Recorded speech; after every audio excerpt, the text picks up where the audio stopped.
Ç'është dashuria? Për ty që po dëgjon, çfarë është dashuria?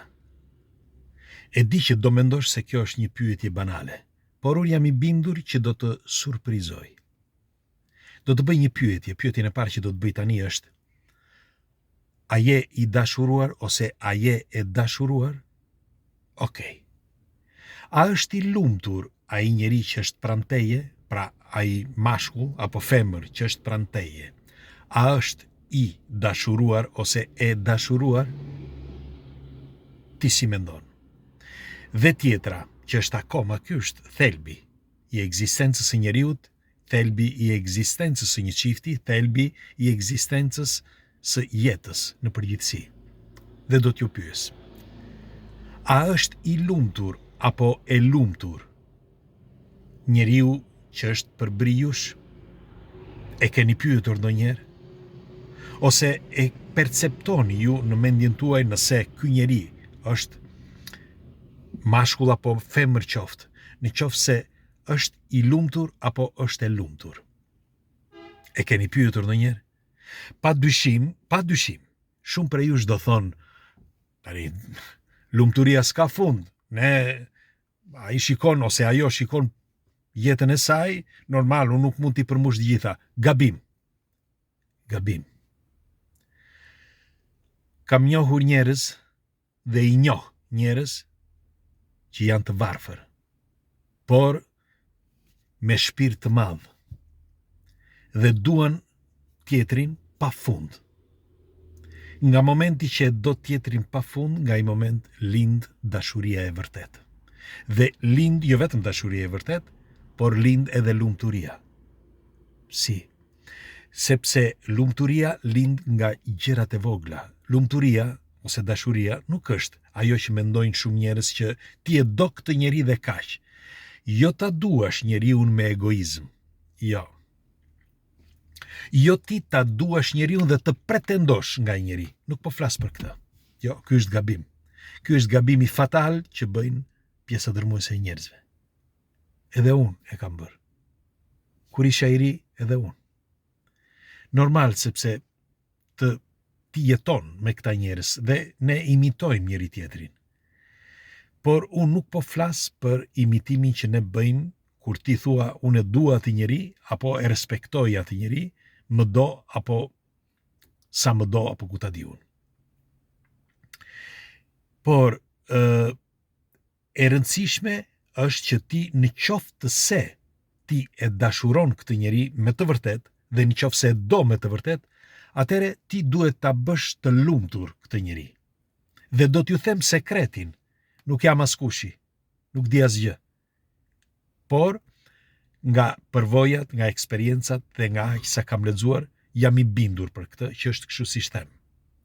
Në qoftë se ti e bin tjetrin që ti e do me gjithë shpirt dhe ti vërtet e do sepse e do. Dhe ti vën në plan të parë dashurinë e atij që ke përballë, mashkull apo femër qoftë, ti do shikosh që jeta jote do të ndryshojë totalisht.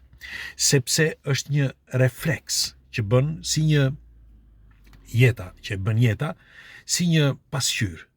Ti, njeriu që ke përballë teje, është pasqyra jote. Sepse ti, duke qenë afër teje, të modifikon, për mirë apo për keq. Pra, kur njeriu ti bëhesh me një njeri, sepse je për ditë me atë njeri, je ditë dhe natë. Ka nga ata që vetëm bashkjetojnë, okay? Ka dhe nga ata që bashkjetojnë në largësi mes njëri tjetrit, por unë po flas për jetesën me një njeri. Pra, edhe kur të zëri gjumi të mendosh atë njeri. E kuptojeni. Jo sepse ti duke dashuruar kaq shumë ti të dhem sepse ai apo ajo nuk të do. Gabim. Ky është një tjetër gabim. Jo. E di që na vjen zor, e di që na dhemb, por nuk është ky thelbi i bisedës. Sepse nuk është ai apo ajo që duhet me se s'bën të na dashuroj, sepse jemi ne, jam unë, që trokita, ose edhe sikur trokiti, që jam lidhur me atë njeri. Pra unë, nga momenti që zgjodha të lidhem me atë njeri, nga i moment faji është imi, jo i ati, jo i asaj. Absolutisht jo. Por faji është imi, sepse nga momenti që unë vendosa që të ri me të, do të thotë që mua ai njeri më mbush. Atëhere, nëse është kështu, puno. Si të punosh? Puno që ta bësh të lumtur atë njeri. Detyroje që ta bësh të lumtur. Detyroje në këtë sens që ti duke e bërë të lumtur atë njeri dhe duke kuptuar ai njeri që ti e dashuron, nga i moment do të ndryshoj. Do ndryshoj jo vetëm jeta e ti, por do ndryshoj jeta jote. E di pse? Si që thash. Sepse ne jemi pasqyra e tjetrit. Dhe nga momenti që ndryshon ai, ndryshon dhe ti. Nga momenti që ndryshon ti, ka ndryshuar ai. E keni vënë re që shpesh thuhet që burrë e grua ngjajnë shumë. E keni vënë re? Kur janë shumë, duhen shumë, vireni re këtë. Duhen shumë me njëri tjetrin, jo kur nuk duhen. Dhe burrë dhe grua janë pothuaj njësoj. Në karakter, në lëvizje, në çdo gjë. Në bisedat që bëjnë. Pse? Pikërisht pra sepse jemi pasqyra e njëri tjetrit. Pra ne reflektojmë njëri tjetrin. Atëherë, nëse ne reflektojmë njëri tjetrin, do të thotë që çdo gjë që ti bën, çdo aksion që ti bën kundër atij që ke përballë, ti e ke bërë kundër vetes tënde. Dhe do t'ju them se si thash që do t'ju surprizoj sot.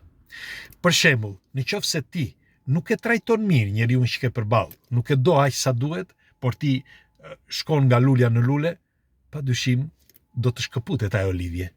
Dhe do vi mbi ty problemi, sepse si shtam, ti jeton me atë njeri dhe është pasqyra jote. Problemi vjen mbi ty. Mos kujto se ti je më i zgjuar dhe ti je më i mirë dhe ti mund të bësh çdo gjë dhe atë njeriu vetëm thjesht e përdor dhe ti vazhdon jetën tënde. Gabim. Shikojeni me kujdes sepse ky është thelbi i ekzistencës së një çifti, thelbi i ekzistencës së jetës sonë dhe thelbi i ekzistencës së njeriu në përgjithësi. Pra ne, në qoftë se do duam të jetojmë mirë, jo vetëm në një çift mes nesh, pra mes një burri apo mes një gruaje, por në qoftë se dëshironi që të jetoni mirë ju personalisht, atëherë më dëgjoni fjalën që ju thash. Duajeni tjetrin, respektojeni tjetrin dhe gjëja më e rëndësishme, bëjeni që ai ta kuptojë në radhë të parë që ose ajo ta kuptojë që ti je do shumë dhe bëjeni që të jeti lumtur. Nga momenti që bën tjetrin që ndihet i lumtur, nga ai moment ka ndryshuar jeta jote. Po të pyes edhe diçka tjetër. Sa mendon ti që një njeri për briteje, pra ai që ke ti për briteje, është i lumtur? Sa mendon ti? Sa i lumtur është ai njeri? Si thua?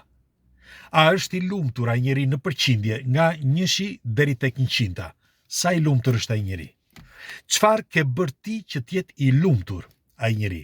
Pra, ky është thelbi i bisedës që ne po bëjmë sot. Nëse ti do arrish që ta përmbushësh që ai njeri që është përbrit teje, mashkull apo femër qoftë, mos shiko nëse ti thua sepse gabim kur thot dikush, jo, pa ai nuk më do unë ose ajo nuk më do. Gabim. Mos mendo këtë. Mos mendo. Atëherë mos u lidh me atë njeri. Mos u lidh. Nëse ti nuk je i Zoti që ta detyrosh atë njeri që ai të doj, sepse ti e bëre që ti jeti i lumtur, atëherë ke bërë gabim më të madh në jetës tënde, sepse nuk je i Zoti ose nuk je e zonja.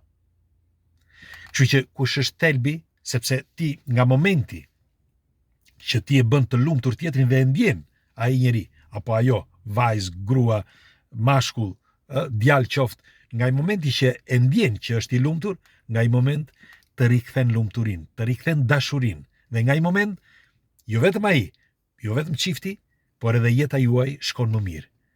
Është kjo që po ju them, është si kjo drita e diellit që po vjen sot. Dhe sepse është ende mëngjes dhe ju dua fort. Ju dua fort shqipe, që jemi gjithmonë bashkë, sepse unë mësoj nga ju ndet shkëndien, por dhe ju mësoni nga unë, dhe të gjithë mësojmë nga njëri tjetri, sepse mes nesh ka një pafundësi nga ju që kanë eksperienca pafund dhe ju lexoj për ditë. Mos mendoni se nuk ju lexoj, unë ju lexoj për ditë. Çdo gjë lexoj që ju shkruani këtu. Mirë po, nëse do i përgjigjem njëri, do i përgjigjem gjithëve. Dhe është ky fakti që unë shpesh mundohem që mos përgjigjem sepse nuk dua që ti mbetet hatri ndo kujt. Pra, duajeni njëri tjetrin me shpirt. Respektojeni njëri tjetrin me shpirt. Dhe gjëja më e rëndësishme, bëjani pyetjen, ose bëjeni pyetjen në mendjen tuaj. O grua, a je lumtur? O burr, a je i lumtur? O djal, a je i lumtur? O vajz, a je i lumtur? Bëjeni këtë pyetje në mendjen tuaj ose thuajeni. Por ju e dini në të vërtet nëse është i lumtur ose e lumtur ai njeri që keni pranë jush. Pres komentet tuaja. Me ankth pres komentet tuaja. Kalofshi një ditë bukur. Ju dua fort dhe kush është rastësisht si gjithmonë, nëse nuk e ka brende, bëjini like faqes, ju të shihemi sërish. Ju përqafoj Shqipe. Ju dua fort dhe suksese kudo që jeni.